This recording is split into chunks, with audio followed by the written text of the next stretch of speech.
अगर भूकंप आता है तो हमें किस तरह से बचाव करना चाहिए, आइए देखते हैं ये रिपोर्ट।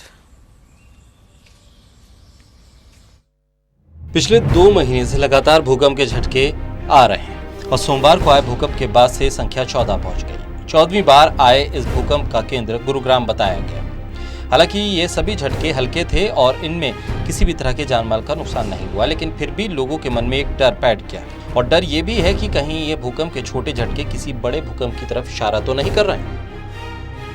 वैसे तो भूकंप आने की चेतावनी तो भूकंप वैज्ञानिकों की तरफ से लगातार दी जा रही है, लेकिन लोगों में इसे लेकर डर और ज्यादा बढ़ गया। भूकंप से निपटने की तैयारी तो सरकार को करनी है, लेकिन कुछ तैयारी हमें भी करनी है, क्योंकि सवाल हमारी जिंदगी का है। दरअसल भूकंप आते ही ज्यादातर लोग बुरी तरह से घबरा जाते हैं और घबराहट की वजह से लोग सही फैसला नहीं कर पाते हैं कि करना क्या है। लेकिन विशेषज्ञों के मुताबिक भूकंप के दौरान कुछ सावधानियां बरतकर आसानी से अपना और दूसरों का बचाव किया जा सकता है। इसलिए जब भी भूकंप महसूस हो तो सबसे पहले घर से बाहर निकलकर खुली जगह में चले जाएं। अगर गली काफी सकरी हो और दोनों ही तरफ ऊंची इमारतें हों तो घर में ही सुरक्षित ठिकाने पर रहें। अगर घर से बाहर निकलने का वक्त न मिले तो कमरे के कोने में या किसी मजबूत फर्नीचर के नीचे छुप जाएं। सिर के साथ साथ शरीर के अन्य संवेदनशील अंगों को पहले बचाने की कोशिश करें।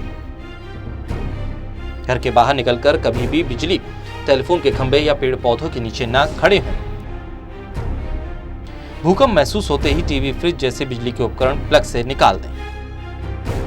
तेज भूकंप आने के बाद कुछ घंटों तक आफ्टर शॉक आ सकते हैं, उनसे बचने का इंतजाम पहले से ही कर लें। चलती गाड़ी में होने पर जल्द गाड़ी रोक दें और गाड़ी में ही बैठे रहें।